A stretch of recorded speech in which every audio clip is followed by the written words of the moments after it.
Tuh di sana ditawarinnya hanya jadi buat promosi hotel di Kamboja. Ternyata pas sampai sana setelah melihat semuanya, saya dijadikan admin judi online. Halo semuanya, di video kali ini aku bakal ngajak kalian bercerita seputar siapa sih sebenarnya orang-orang di balik judi online. Kalian pasti pernah dengar dan lihat lowongan kerja seperti ini. Digaji 10-15 juta per bulan, dikasih mes, dikasih makan 3 kali sehari, dan bekerja di luar negeri. Siapa sih yang gak tertarik dengan ini? Nah, kasus yang sama dialami oleh seorang pemuda bernama Feby berusia 27 tahun yang berasal dari Bekasi, Jawa Barat. Jadi awal ceritanya ini Mas Feby ini lagi nganggur nih. Kebetulan di Indonesia kan susah banget ya nyari kerja. Apalagi banyak banget persyaratan untuk masuk di dunia kerja di Indonesia. Contohnya, usia 18-25 tahun, berpenampilan menarik, tinggi badan minimal 160 cm dengan berat badan profesional, dan masih banyak persyaratan-persyaratan lainnya. Kebetulan Mas Feby ini pakai tato dan tindik di badannya. Ya makin susah dong dapat kerja di Indonesia. Nah, singkat cerita, dapatlah dia tawaran dari temennya bekerja di luar negeri dengan gaji 8-12 juta per bulannya. Siapa coba yang gak tertarik dapat gaji gede, dapat makan, dapat mes, kerja di luar negeri pula? Kalian juga pasti tertarik kan? Terus waktu itu dia ditelepon lah nih sama temennya. Lu mau kerjaan gak lu? Lu bisa ngedit kan? Katanya.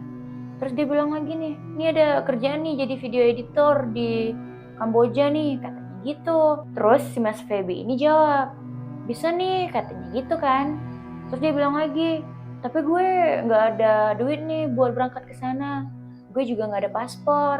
Terus dijawab lagi nih sama temennya, oh iya, nggak apa-apa itu bisa diurusin tuh, gampang tuh katanya. Lo cuma perlu nyiapin KTP, ijazah, sama tes urin aja gitu. Nah, siapa coba yang nggak seneng kita dapat kerja di luar negeri terus semuanya udah diurus tanpa kita harus repot-repot ngurus kesana kesini. Bahkan si Mas Feby ini dikasih uang 1,5 juta untuk uang sakunya. Nah, setelah semua berkas keberangkatan diurus dalam waktu kurang dari 1 minggu, pada akhir April 2024 berangkatlah si Mas Feby ini ke Kamboja.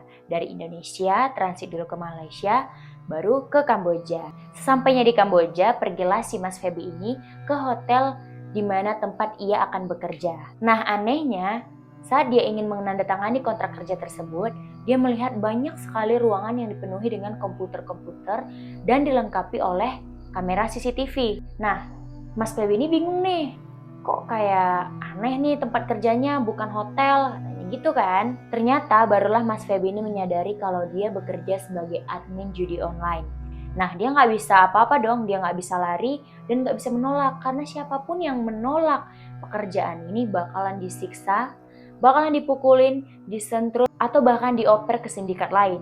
Ya mau nggak mau, Mas Feby menjalani kontrak sebagai admin judi online. Nah, setelah bekerja sebagai admin judi online, Mas Feby ini melihat 98% orang yang bekerja sebagai admin judi online itu adalah orang Indonesia. Bahkan sebagian besar pemilik dari saham perusahaan tersebut adalah orang Indonesia. Setelah dia menandatangani kontrak, mau nggak mau dia harus menjalani pekerjaan tersebut. Tugas Mas Feby ini untuk menipu calon-calon korban judi online tersebut, agar korban tersebut melakukan transaksi di situs judi online tersebut. Seperti pekerjaan pada umumnya yang diberikan target, si Mas Feby ini juga diberikan target per harinya oleh si bos mereka. Dia diberikan target 100 transaksi judi online per harinya. Misalnya gini nih, satu transaksi judi online itu dihitung dengan 1 depo. Jika si korban ini melakukan 1 kali depo, itu artinya dia melakukan 1 kali transaksi. Jadi jika si korban melakukan 5 kali depo, itu artinya dia melakukan 5 kali transaksi. Jadi begitu seterusnya sampai 100 kali transaksi. Jadi kalau misalnya para admin ini tidak mencapai 100 transaksi per hari, mereka akan dikenakan sanksi seperti tekanan mental dan fisik. Adalah kawan si Mas Feby ini yang gak mencapai target 100 transaksi per hari. Lalu dia dikenakan sanksi oleh si pemilik perusahaan. Dia diberikan sanksi tidak dikasih makan 3 hari, lalu disentrum. Kalian bayangin kalau kita tuh disentrum, udah gak dikasih makan 3 hari, disentrum. Oleh karena itu, si Mas Feby ini bekerja keras lah untuk mencapai target tersebut. Karena dia sudah pernah dicaci maki, sampai dia ngerasa kalau misalnya lingkungan kerjaannya ini benar-benar toksik. Akhirnya si Mas Feby ini bekerjalah sekeras mungkin untuk mencapai target.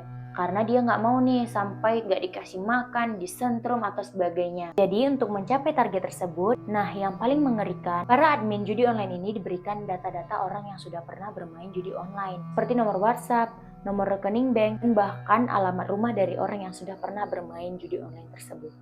Serem banget ya. Dan yang paling menyedihkan adalah dari database yang mereka punya, sebagian besar target dan orang-orang pemain judi online adalah orang Indonesia. Pemain judi online yang ada di Indonesia sudah mencapai 4 juta lebih. Bahkan 2% dari 4 juta tersebut, sekitar 80.000 orang adalah anak-anak di bawah umur 10 tahun. Dari cerita si Mas Feby tadi, mereka ini lebih takut si korban ini tidak main lagi daripada mereka memberikan menang sekali, 2 kali, atau 3 kali. Sistem kerjanya ini kalau misalnya si korban depo 100.000, mereka bakal ngasih menang 200.000. Jika dia depo 200.000, dikasih menang 300.000 atau 400.000. Nah, siapa sih yang gak ketagihan dengan uang dilipat gandakan dalam waktu sejenak?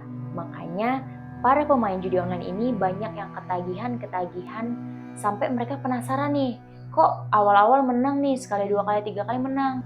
Terus mereka depo karena penasaran mereka kenapa nggak menang-menang. Akhirnya mereka nggak sadar mereka sudah habis banyak. Nah, contoh kedua, ada korban depo 100 juta rupiah. Dikasih menanglah sama mereka 200 juta rupiah. Mereka kesenangan dong dengan kemenangan tersebut. Nah, si korban tersebut akan melakukan transaksi lagi dan lagi sampai mereka tidak sadar mereka sudah habis sekian ratus juta atau bahkan miliaran rupiah. Target mereka itu memang orang-orang menengah ke bawah yang deponya itu cuma 100 atau 200 ribu. Mereka agak lebih takut kalau misalnya orang-orang depo itu 100 juta, 200 juta, karena ada kemungkinan mereka langsung berhenti di saat itu juga. Kalian ada pernah lihat nggak teman-teman kalian, saudara kalian, atau keluarga kalian yang bahkan sampai ngejual mobil, rumah, handphone, emas, atau bahkan seluruh uangnya didepositokan ke situs judi online? Itu adalah orang-orang yang penasaran, yang sudah kecanduan judi online tersebutnya. Sampai pada suatu saat si Mas Feby ini ngalamin tekanan mental di sana. Akhirnya dia ngundurin diri dari pekerjaan tersebut. Tentu nggak segampang itu dong. Dia dikontrak selama 1 tahun bekerja di sana dan sudah menandatangani kontrak tersebut selama 1 tahun. Akhirnya pihak perusahaan mintalah denda ganti rugi sebanyak 23 juta kepada si Mas Feby ini. Karena si Mas Feby ini tidak mempunyai uang sebanyak itu, dia lanjutlah bekerja keras beberapa bulan lagi untuk mengumpulkan duit 23 juta ini. Setelah dia bekerja keras selama beberapa bulan, akhirnya terkumpullah uang 23 juta tersebut. Dan dia membayarkan uang 23 juta ini sebagai denda karena dia telah mengundurkan diri dari perusahaan tersebut sebelum kontraknya habis. Setelah melalui banyak sekali rintangan, akhirnya Mas Feby pulang dengan selamat ke Indonesia tanpa kekurangan satu apapun. Yeay! Buat kalian yang sudah nonton video aku, kalau ada teman, saudara, keluarga, bahkan pasangan kalian yang sudah terjerat judi online, kalian harus ingetin mereka dan bilang pada mereka kalau misalnya judi online ini bakal ngerugiin diri sendiri dan keluarga kalian. Karena siklusnya tuh gitu-gitu aja. Kalau misalnya kalian kalah, kalian akan melakukan segala cara untuk memenangkan judi online tersebut. Mulai dari jual rumah, jual emas, jual mobil, jual handphone, atau bahkan barang-barang berharga lainnya. Misalnya semua itu udah habis, pasti kalian bakal melakukan pinjaman online. Karena banyak dari pemain judi online ini akan melakukan pinjol di saat uang mereka sudah habis, saat mereka sudah mengorbankan semuanya untuk judi online ini, mereka akan melakukan pinjol dan mereka akan terjerat pinjol. Dan hal ini merugikan diri kalian sendiri dan bahkan keluarga kalian atau bahkan pasangan kalian. Situs bisa ditutup, rekening bisa diblokir, hukum bisa ditegakkan. Tapi kalau masyarakat masih mau main, mereka akan cari jalan lain. Jadi kita harus lawan bersama-sama. So, buat kalian yang pengen banget cepat kaya raya, judi online itu bukan solusinya.